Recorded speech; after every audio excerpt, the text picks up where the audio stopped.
अगर आप सच्चे भारतीय हैं तो ऐसी बातें नहीं कहेंगे। ये टिप्पणी सुप्रीम कोर्ट की ओर से कांग्रेस नेता राहुल गांधी को उस वक्त सुनाई गई जब वो लखनऊ की अदालत में अपने खिलाफ चल रहे मानहानि केस को रद्द कराने की याचिका पर सुनवाई के लिए पहुंचे थे। मामला था भारत जोड़ो यात्रा के दौरान चीन और भारतीय सेना को लेकर की गई उनकी एक टिप्पणी का, जहां कोर्ट की इस तल्ख टिप्पणी ने न सिर्फ एक नई बहस को जन्म दिया बल्कि अभिव्यक्ति की स्वतंत्रता, लोकतंत्र, विपक्ष की भूमिका और देशभक्ति की परिभाषा जैसे मूलभूत सवालों को भी सतह पर लाकर खड़ा कर दिया। हालांकि इसका जवाब राहुल गांधी की बहन और कांग्रेस नेता प्रियंका गांधी वाड्रा ने एक बेहद अहम और संवेदनशील सवाल उठाते हुए दिया है, जिसके बाद देश की राजनीति में सियासत तूफान पर है, जहां सवाल उठ रहा है कि क्या अब सवाल उठाना भी राष्ट्र विरोधी माना जाएगा। ऐसे में आइए विस्तार से जानते हैं कि आखिर पूरा मामला क्या है। दरअसल राहुल गांधी ने भारत जोड़ो यात्रा के दौरान चीन द्वारा भारतीय भूमि पर कब्जा और अरुणाचल में हमले की बात कही थी। इसे लेकर उन पर कोर्ट में मानहानि का मुकदमा चल रहा है, जहां सुप्रीम कोर्ट की इसी संदर्भ में की गई एक टिप्पणी ने न सिर्फ तूल पकड़ा है बल्कि भारतीय राजनीति में हलचल मचा दी है। तो चलिए सबसे पहले ये जान लेते हैं कि आखिर ये पूरा मामला क्या है। तो आपको बता दें कि मामला क्या था। ये पूरा विवाद दिसंबर 2022 से शुरू होता है, जब राहुल गांधी भारत जोड़ो यात्रा के दौरान एक जनसभा में चीन के अतिक्रमण और भारतीय सेना को लेकर बोल रहे थे। उन्होंने कहा कि चीन ने 2000 वर्ग किलोमीटर भारतीय भूमि पर कब्जा कर लिया है, 20 भारतीय सैनिकों को शहीद कर दिया और अरुणाचल प्रदेश में हमारे सैनिकों को पीटा है। जहां उनकी इस टिप्पणी पर लखनऊ की एक अदालत में मानहानि का मुकदमा दर्ज हुआ, जिसके तहत उन्हें समन जारी किया गया। जिसके बाद राहुल गांधी ने समन को सुप्रीम कोर्ट में चुनौती दी और कार्यवाही रद्द करने की मांग की। ऐसे में लखनऊ की अदालत में राहुल गांधी की इस याचिका पर सुनवाई के दौरान जस्टिस दीपांकर दत्ता और जस्टिस ऑगस्टीन जॉर्ज मसीह की बेंच ने तीखे सवाल किए। उन्होंने पूछा कि कोर्ट के तल्ख सवाल, क्या आपके पास इस दावे का कोई सबूत है? चीन द्वारा 2000 वर्ग किलोमीटर पर कब्जे की जानकारी आपको कहां से मिली? आपने ये बयान संसद में क्यों नहीं उठाया? सोशल मीडिया पर क्यों कहा? इसके साथ ही अदालत ने ये टिप्पणी भी की कि अगर आप सच्चे भारतीय हैं तो ऐसी बातें नहीं कहेंगे। ऐसे में सुप्रीम कोर्ट की इस टिप्पणी ने राजनीतिक और संवैधानिक स्तर पर हड़कंप मचा दिया। प्रियंका गांधी ने संसद भवन परिसर में मीडिया से बात करते हुए कहा कि सच्चा भारतीय कौन है, ये तय करना न्यायपालिका का काम नहीं है। क्या देशभक्ति का पैमाना अब अदालत तय करेगी?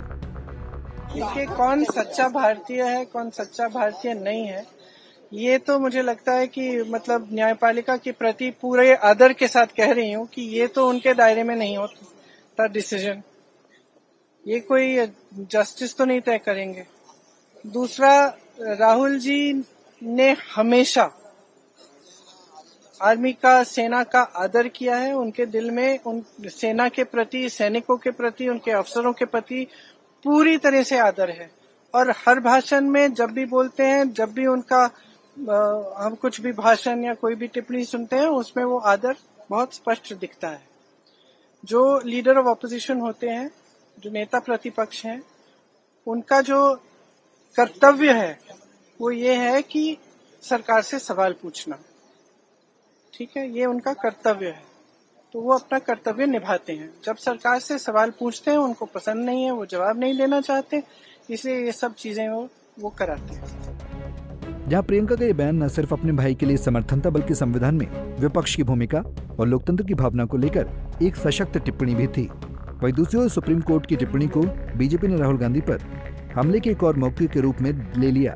पार्टी प्रवक्ता गौरव भाटिया ने उन्हें चीन गुरु कहते हुए आरोप लगाया कि राहुल गांधी भारत की बजाय चीन की भाषा बोलते हैं। उनका कहना था कि राहुल गांधी बार बार सेना और सरकार पर झूठे आरोप लगाकर दुश्मन देशों को ताकत देते हैं। ये तस्वीर कई प्रेस वार्ताओं में हमने दिखाई है। ये तस्वीर है, पार्टी टू पार्टी एमओयू करते हैं राहुल गांधी चीन की पार्टी से। और आज ऐसा लग रहा है, जब सर्वोच्च न्यायालय की टिप्पणी भी आ चुकी है, यह कहना गलत नहीं होगा, भारतीय नागरिकों को यह नहीं बताते कि इस करार में क्या है। यकीनन इस करार में राहुल गांधी ने यह प्रण लिया है कि वो भारत को कमजोर करेंगे, चीन को मजबूत करेंगे।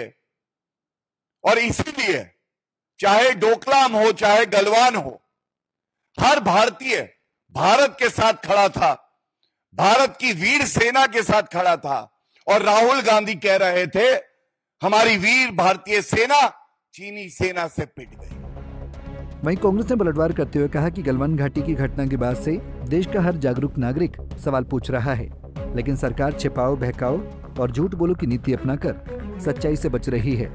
इसके अलावा राहुल गांधी को इस मुद्दे पर सिर्फ कांग्रेस का नहीं बल्कि इंडिया गठबंधन का भी समर्थन मिला है।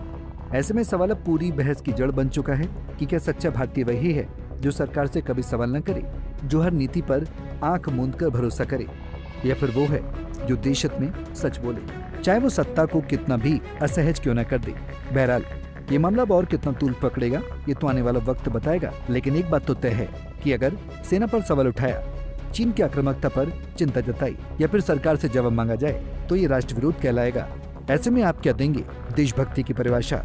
हमें कमेंट सेक्शन में जरूर बताएं। Bureau report, Punjab Kesari TV. हमसे जुड़े रहने के लिए हमारे YouTube चैनल को सब्सक्राइब करें और नई वीडियो की नोटिफिकेशन के लिए बेल आइकॉन को दबाएं।